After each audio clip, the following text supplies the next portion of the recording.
Después cambiaron a otro párroco que dijo, no, pues los coros casi no interesan, vamos a enfocarnos en la liturgia.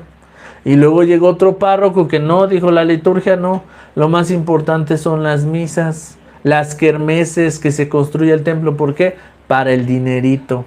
Y ahora otro párroco que le interesa más la liturgia.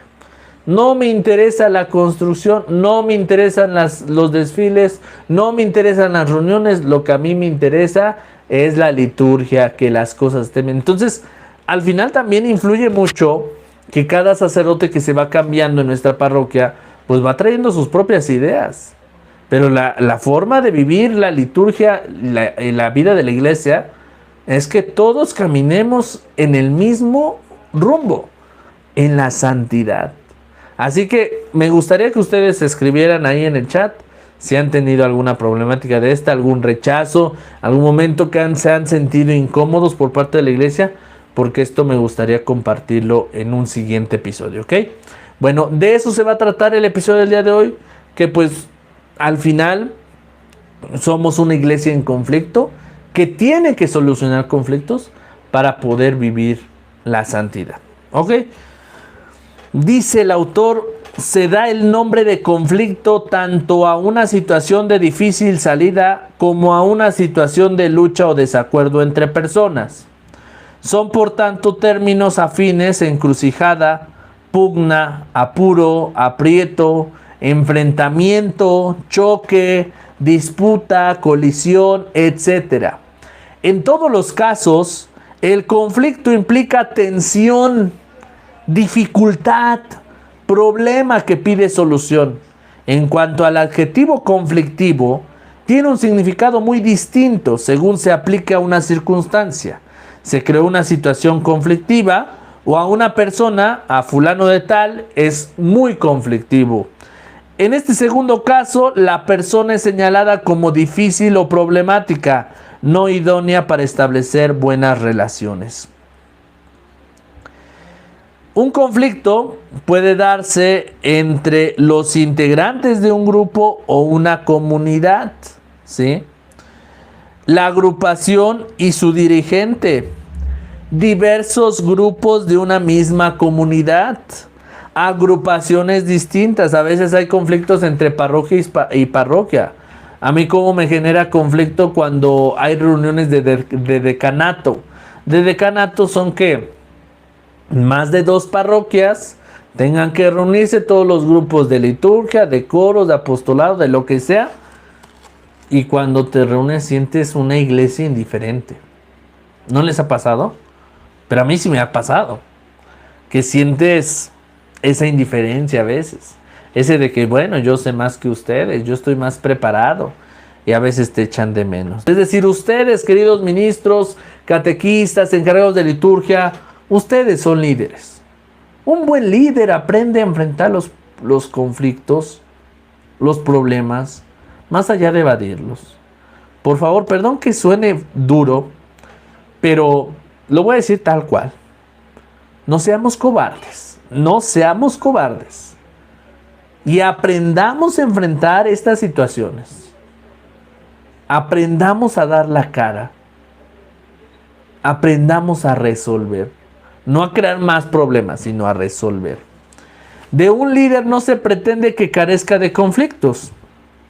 Al contrario, de un líder se espera que sea capaz de enfrentarlos y en la medida de lo posible de prevenirlos, manteniendo en el grupo o comunidad que dirige un clima relacional positivo. No hay que confundir los conflictos con las personas involucradas.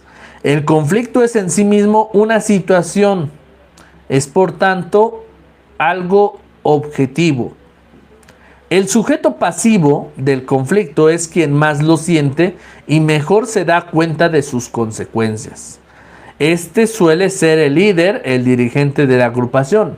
Las causas del conflicto pueden ser muy variadas. El siguiente elenco es solamente para ejemplificar algunos casos de momentos conflictivos en la Iglesia Católica. La desinformación en el interior del grupo. Cuando no hay información, te dicen, tú vas a ser catequista, ponte a dar catecismo. Oye, y nunca me dijeron qué libro voy a ocupar, qué herramientas, cómo voy a dar el catecismo. No, no, no. Tú vas a ser catequista y ponte a dar catecismo. Muchas veces este problema ocurre desde nuestros sacerdotes párrocos. Dice, a ver, fulano, tal vez para acá necesitamos una catequista. Tú ponte a dar catecismo ahí, enséñale las oraciones y ahí como Dios te dé a entender. Te da la bendición y ahí nos vemos. Y entonces vemos una desinformación. O cuando te ponen en liturgia. Perdón que lo hable, pero lo voy a decir abiertamente porque son situaciones que se viven. En una capilla, no voy a decir nombres, en una comunidad, y no voy a decir nombres para no generar más problemas, pero sucede que sé que no es la única. En muchas capillas y comunidades ponen encargados de liturgia que no están preparados, ¿sí? Que no van acorde con el cargo que van a prestar. Y los ponen de liturgia porque, pues tú llegaste, yo quiero servir, yo ya me convertí, ya siento la presencia del Señor. Claro, ya te convertiste, órale a la liturgia. ¿Y cómo lo vas a hacer? No, pues como Dios te debe entender, ponte a ver ahí videos en internet y ahí aprendemos. ¿Qué es lo que pasa?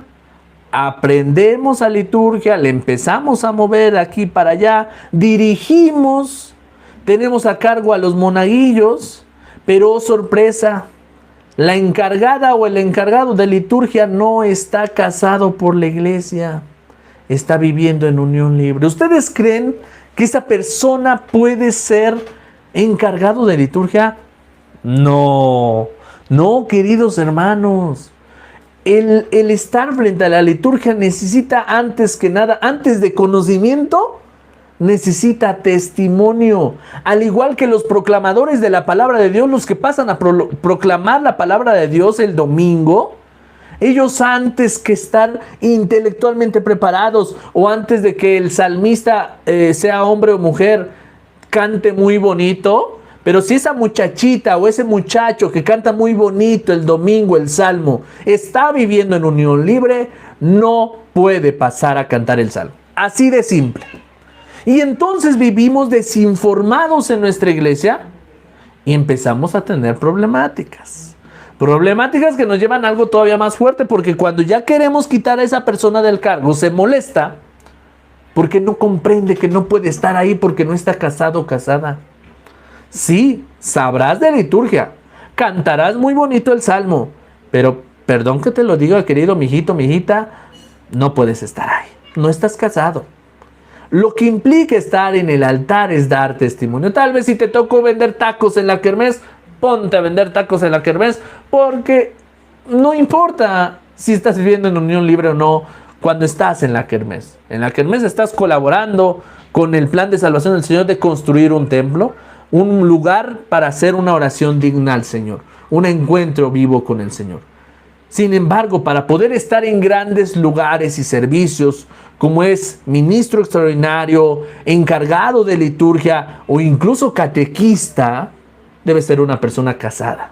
Y si estás soltera o soltero, debes estar bien soltera o soltero. En mi parroquia, y lo voy a mencionar abiertamente, las personas que me conocen y saben de qué parroquia soy, en mi parroquia se da catecismo y los catequistas son jóvenes de 15, 17 años. Porque son muchos los niños que hay en la parroquia. Si no mal recuerdo, la última vez que se hicieron la primera comunión, los niños fueron como 150 niños los que hicieron la primera comunión. Imagínense, 150 hacen grupos como de 20, 30 niños. Como no hay catequistas, pues les piden a los mismos jóvenes de la liturgia o de la Biblia que medio saben, órale, ponte a dar catecismo. Los ponen a dar catecismo y estos jóvenes no están preparados, no están evangelizados y están echando novio ahí adentro del salón del catecismo. Unas parejitas de jovencitos de 17 años, 18 años, 15 años, ahí agarrándose de la mano, dando catecismo, abrazándose o incluso hasta dándose un beso frente a los demás niños del catecismo, echando novio en pocas palabras. Me tocó ver en algún momento a jovencitos de 16, 17 años que empezaron a regañar a los niños de una manera que no tenía sentido. porque los niños estaban gritando. No tenían la forma de controlar a los niños este jovencito catequista, y ahí estaba, gritándoles. ¿Pero por qué? ¿Por qué pasa esto? ¿Por qué permitimos esta evangelización en nuestras parroquias? Primero, por la desinformación. No puede haber este tipo de gente ayudando en las parroquias. No puede haber. Y perdónenme que lo diga, pero algo que nos hace falta mucho en nuestras parroquias es precisamente esto. Estar más informados. Antes de ponerme en la liturgia, antes de meterme al coro, hay que leer la carta de presentación. ¿Qué me pide este servicio? Estar casado, dar testimonio. Si estoy soltero, bien soltero. Si estoy casado, bien casado. Si tengo familia, que mis hijos ya tengan sus sacramentos. ¿Cómo es posible que una catequista va a ir a dar catecismo y sus hijos no están bautizados? Háganme el favor. Háganme el favor. No podemos ser catequistas solamente de la iglesia y en casa tenemos un desorden. Arreglemos la casa. Arreglemos nuestra primera iglesia, decía el Papa San Juan Pablo II. La primera iglesia del hombre es la familia. Nuestra familia es la iglesia doméstica. Y es importante que estos conflictos los vayamos arreglando, porque si no, nos vamos a seguir nosotros exterminando en la misma iglesia.